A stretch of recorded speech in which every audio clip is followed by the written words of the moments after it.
Is Manchester United about to compete for the league title? Calm down. Let me explain. Let's not get ahead of ourselves. But what a signing for Manchester United. Finally, they've gotten this deal over the line. And congratulations to all Manchester United fans. We'll have other stories to actually talk about today. So join this family if you are new to this channel. Hit the like button, subscribe to this channel, hit the notification bell, and always comment in the comment section. Now let's move quickly into this story. What's going on with Manchester United? Who are they signed? Who are they letting go? Then let's get into it. Now, according to Fabrizio, he says, breaking news, Manchester United to Benjamin Šeško to Manchester United. Here we go. Deal agreement club to club reached with RB Leipzig for 76.5 million plus 8.5 million add-ons. Sesko agreed terms until 2030. Sesko made it clear on Tuesday that he only wanted Manchester United. Now the deal now is reality. New striker for Amorim. Congratulations to all Manchester United fans. Firstly, I think this is a very good deal. Now Manchester United are beginning to do things differently. This is how to sign players. This is how to be strategic on the market. Forget about a lot of wrongs that Manchester United has been doing in the last couple of seasons. See, since Alex Ferguson left, there haven't really been a strategic season for Manchester United in which they go into the market, get the most important players they need in the most important positions they need for the coach. It's been series of I wouldn't say useless signing, but it's been series of crazy signings in the last couple of seasons. But this season is a little bit different. Even last season was a chaos. This season is a little bit different for Manchester United. Why? Because of Verville and the sporting director. It's been a different season. Will it work for Manchester United? And Manchester United is set to get back into Europe. And Manchester United is set to get back into the Champions League. Now, the minimum expectation for Manchester United with this signing, the minimum expectation for Manchester United with these new signings, the new coach and everything, this new era, this new dispensation for Manchester United has to be back into Europe. The minimum, whether Europa League, whether Champions League, the minimum is them being back into Europe. I love this signing. This is a different feel, for Manchester United fans now. So congratulations to all Manchester United fans, because trust me, he will add a lot of quality into the attack for Manchester United. Those chances being created by Mbeumo, like I said earlier, those chances being created like Matheus Cunha. Goals will come from all quarters now, from the left wing to the right wing to the midfield to the attack. It will rain goals in Manchester United.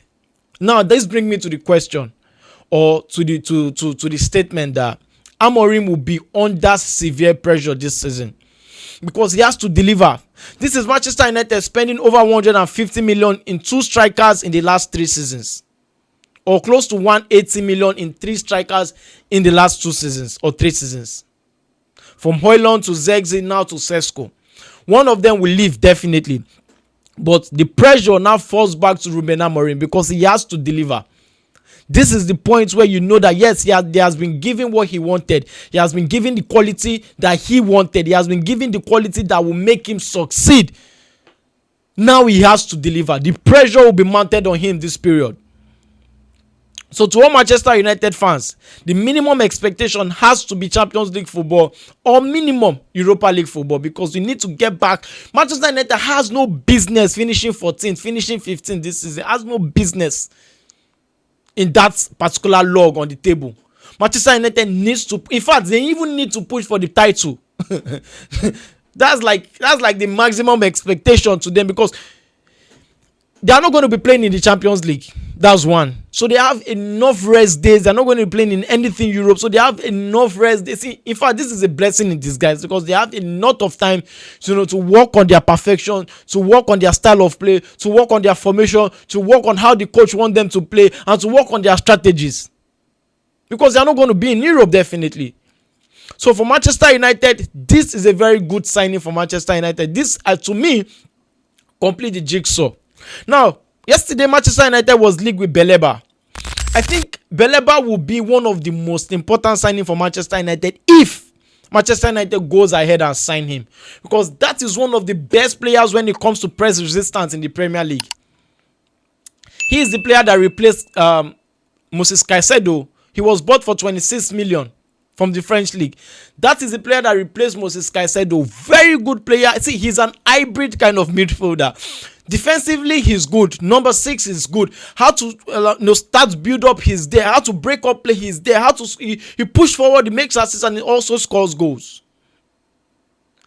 That is the kind of player Manchester United need in their midfield. But it's not going to come on the cheap. It's going to come on the premium. It's going to come in a very, very expensive, fee.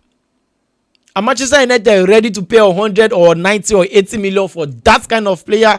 It remains to be seen, going by the amount of money they have already spent this season. Remember, no extra revenue coming for European football.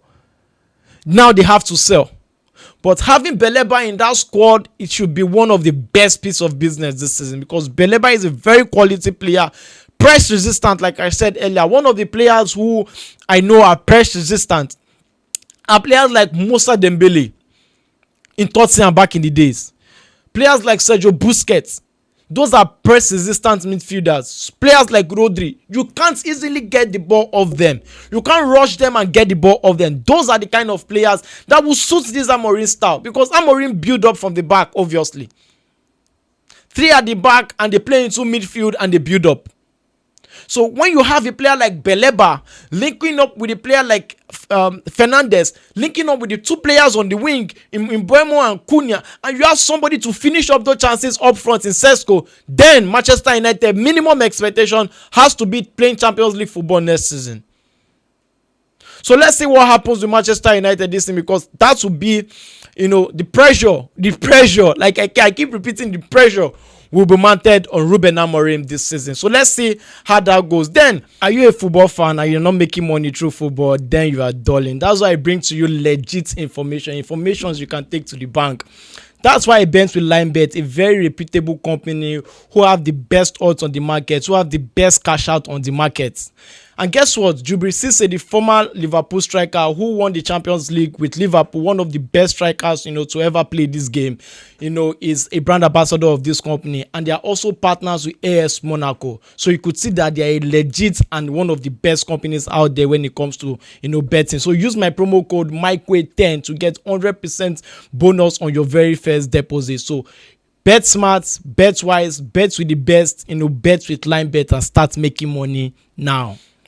Let's move further to another striker story for today, which concerns Chelsea.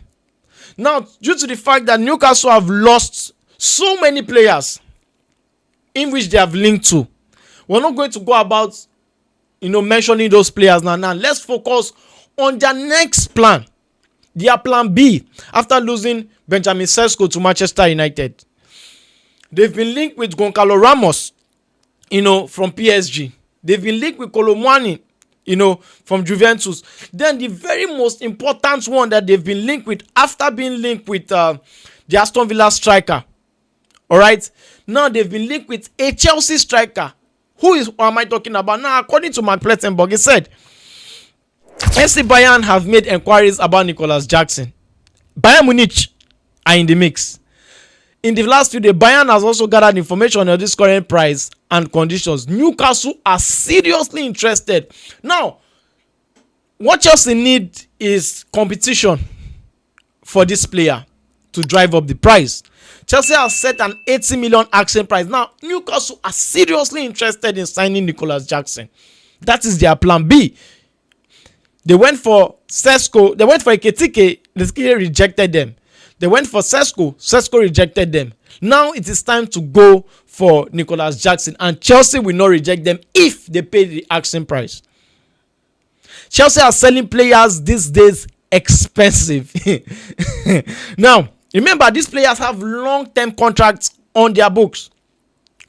Now, Bayern Munich are in the race as Newcastle for Nicolas Jackson. Now, let's start with Newcastle. This is going to be a very good signing for them, because he won't be under too much pressure, because they know the kind of player he is already. He hasn't really worked out 100% at Chelsea. That doesn't mean he won't work out at Newcastle. You remember, this guy has Premier League experience for 2 seasons. So obviously he will suit into the style of Newcastle. He's going to score goals. He's going to do well at Newcastle. The quality is there. You just need to, finish up those goal scoring attributes he already has. He has not really made good use of his goal scoring attribute, but he has to brush it up and make good use of it. It will suit the Newcastle style. It will suit the Newcastle project. There's still a player in there, Nicolas Jackson. He's still a quality player. Very, very good player in Nicolas Jackson. Hold up play, the passes, how to link up, everything except the goal scoring attributes, which obviously nobody can get 100% correct. But with Nicolas Jackson, I think he has 60%. It's 60% good at goal scoring. He just needs to brush it up to 80%. Then they are good to go. They'll be playing in the Champions League, so that is also an attractive incentive rather. Bayern Munich, perfect. For Chelsea fans, this will be a perfect move for him because obviously he'll be leaving the Premier League and he'll be playing for Bayern Munich. Now, Chelsea doesn't have a direct competition with Bayern Munich. Bayern Munich are obviously willing to pay that amount because they just paid 75 million for Luis Diaz. So that will be a very good move for Nicolas Jackson. Chances will be created for him in all quarters, from the left to the right to the midfield. Every quarter, chances will be created for Nicolas Jackson. And that is an easier league to the Premier League. He's going to play Champions League football.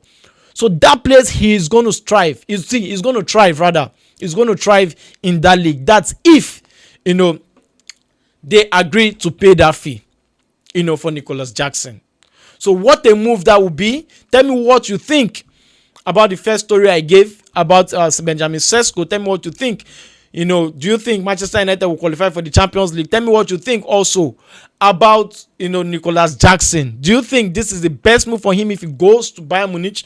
Do you think he should stay back in the Premier League? Tell me what you think about that move. And also, lastly, before we go, the Ballon d'Or list actually dropped today, and so many players are on the list. But there's one name I am missing, two names actually that I am missing. I'm missing Cucurella and I'm missing Moises Caicedo. With what Moises Caicedo did this season, the only player to score 38 to make 38 consecutive appearance in the Premier League, win the Club World Cup, win the Conference League. One of the most important and pivotal players for Chelsea this season not being on the list. This is a very big, huge surprise for me, because Moises Caicedo and Cucurella deserves to be on this list. They didn't just have one of the best seasons ever in their career. They won trophies.